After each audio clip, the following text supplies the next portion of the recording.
کی خدمت کرتا تھا. بخاری شریف میں ہے یہ، صحیح بخاری میں. تو آقا علیہ السلام نے پوچھا وہ بچہ یہودی آیا کرتا تھا تو وہ نہیں آیا ایک دو دنوں سے. تو صحابہ کرام نے عرض کیا یا رسول اللہ صلی اللہ علیہ وآلہ وسلم وہ بیمار ہے کافی زیادہ اس لیے نہیں آیا. تو آقا علیہ السلام نے فرمایا چلو اس کے گھر چلتے ہیں، اس کی عیادت کرتے ہیں. وہ معروف حدیث ہے، ہر کتاب میں یہ پڑھا تھا. واحد جب تفسیر ابن کثیر کو میں نے ایک خاص آیت کے تحت جب اس مقام پر پڑھا، انہوں نے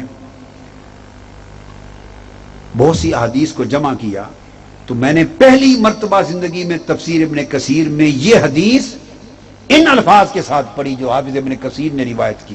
خدمت کرتا تھا، مگر کیا خدمت کرتا تھا یہ بخاری شریف میں یا دیگر کتب حدیث میں تصریح میری نظر سے نہیں گزری تھی. یہ حافظ ابن کثیر کا عقیدہ دیکھیں اور عشق رسول دیکھیں اور ادب رسول.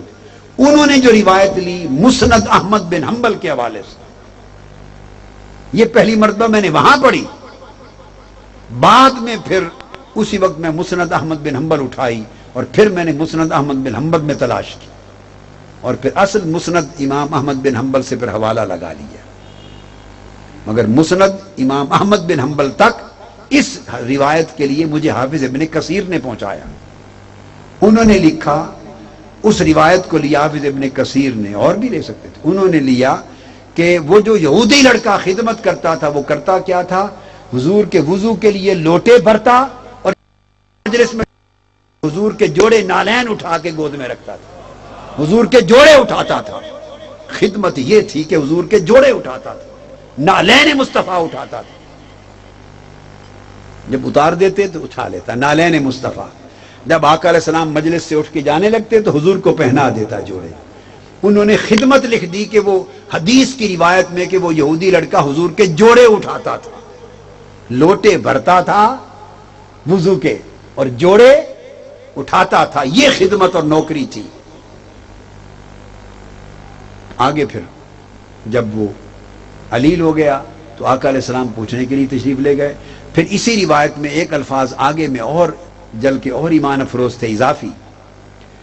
انہوں نے روایت کیا کہ جب آقا علیہ السلام گئے اس کے سرانے بیٹھ گئے تو وہاں اس کے گھر جا کر اس وقت اس کو دعوت ایمان دی کہ تو اسلام قبول کر لے اور میرا کلمہ پڑھ لے. اس لڑکے نے اپنے باپ کو دیکھا، یہودی ساتھ کھڑا تھا، اور آقا علیہ السلام اس کے سرانے چارپائی پہ بیٹھ گئے. اے یہودی، تیرے سین پہ بھی قربان جاؤں اور تیری حویلی پر بھی، تیری چارپائی پہ بھی آقا آ کے بیٹھ گئے. جب آقا نے فرمایا دعوت دی کہ کلمہ پڑھ لے تو اس نے باپ کو دیکھا، باپ خاموش کھڑا رہا. آقا علیہ السلام نے اسے دوبارہ فرمایا. اس نے پھر باپ کو دیکھا تو باپ نے کہا مجھے کیا دیکھتا ہے، ابو القاسم یعنی محمد مصطفیٰ جو فرماتے ہیں کلمہ پڑھ لے. مطلب یہ تھا کہ ہر ایک کے گھر تھوڑا جا کر یہ دعوت دیتے، تمہارے گھر آ جائے ہیں دعوت دے رہے ہیں، چھوڑ دو مجھے میرے مذہب کو، کلمہ پڑھ لو. کلمہ پڑھ لیا تو آقا علیہ السلام جب باہر نکلے تو اس کی روح قفس انصری سے پرواز کر گئی. تو آقا علیہ السلام جب نکلے تو حدیث کے الفاظ ہیں دروازے سے نکلے تو نکلتے ہوئے یہ فرماتے، صحابہ کرام کو فرماتے جا رہے تھے اس اللہ کا شکر ہے جس نے میرے صدقے سے، یہ الفاظ ہیں، انقذہ اللہ من النار بی، جس اللہ نے میرے صدقے سے، میرے وسیلے سے اس کو دوزخ سے نکال دیا اور دوزخ سے بچا دیا. تو آقا علیہ السلام نے خود اپنے وسیلے کا دوزخ سے نکل کے بچ جانے کے اوپر اپنے وسیلے کا، اپنے صدقے کا کہ میرے صدقے سے اس کو دوزخ سے بچا لیا، اپنی زبان مبارک سے لفظ استعمال کیا. حافظ ابن کثیر بہت عقیدے والے ہیں. اسی طرح یہ روایت بھی میں نے زندگی میں پہلی بار شیخ الحدیث صاحب اور مفتی صاحب تفسیر ابن کثیر میں پڑھی، پھر میں نے اصل کتاب نکالی. وہ بخاری شریف کی، مسلم شریف کی حدیث جو کثرت کے ساتھ آئی ہے.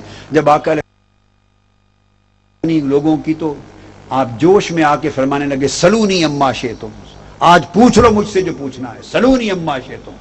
تو ایک شخص کھڑا ہوا، اس نے کہا پھر آج دریائے علم جوش میں ہے، تو لوگ اس کو کہتے تھے یہ حرام زادہ ہے. یعنی یہ حلالی نہیں ہے، لوگ اس کو تانا دیتے، تو اس نے کہا میں اپنا مسئلہ ہی حل کرا لوں۔ اس نے پوچھا بھئی یا رسول اللہ من ابھی بتائیں میرا باپ کون ہے، اصل میں کس کا نطفہ ہوں؟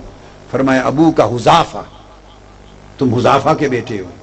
ایک اور شخص کھڑا ہوا، حضور پوچھتے تھے سلونی اما شئتم، آج پوچھ لو مجھ سے جو پوچھنا ہے۔ ایک اور کھڑا ہوا، اس نے کہا میرا باپ کون ہے؟ آپ نے فرمایا ابو کا سالم مولا شیبہ، شیبہ کا آزاد کردہ غلام سالم، اس کے بیٹے ہو۔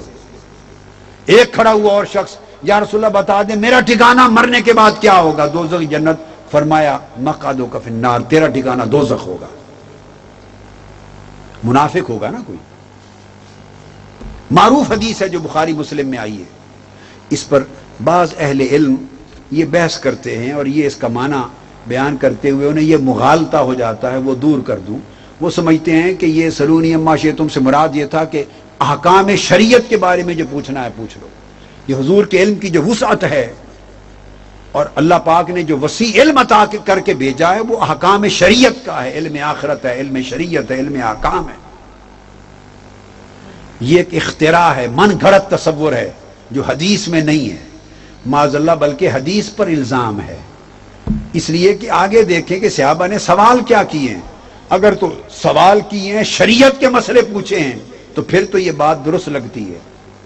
وہ تو پوچھ رہے ہیں کہ میں نطفہ کس کا ہوں، کوئی پوچھ رہا ہے میرا اصل باپ کون ہے، کوئی پوچھ رہا ہے مرنے کے بعد ٹھکانہ کیا ہوگا، یہ احکام شریعت پوچھے جا رہے ہیں۔ اگر آقا علیہ السلام کا فرمانا سلونی اما شئتم احکام شریعت سے متعلق ہوتا تو آپ اس کو وہیں روک دیتے۔ مجھے کیا پتا کہ تمہاری ماں نے تمہیں حرام طریقے سے لیا یا حلال طریقے سے، یہ تو علم غیب کی بات ہے، مجھے کیا پتا۔ دوسرے کو بھی کہہ دیتے یہ تو غیب کا مسئلہ ہے، مجھے کیا پتا۔ مرنے کے بعد تم کیا پتا کہ موت سے پہلے تم مومن ہو جاؤ یا کافر ہو جاؤ یا کیا رہو، مجھے کیا پتا۔ یہ تینوں سوال امور غیب سے متعلق تھے، آقا علیہ السلام انٹرٹین ہی نہ کرتے، رد کر دیتے، تینوں انٹرٹین کیے۔ اس کا مطلب یہ ہوا کہ جب فرما رہے تھے سلونی اما شئتم، وہ احکام شریعت کے لیے نہیں تھا، وہ مراد یہ تھی کہ ازل سے ابد تک جو سوال کرنا چاہو اور آج جو پوچھنا چاہو میں تمہیں بتا دیتا ہوں۔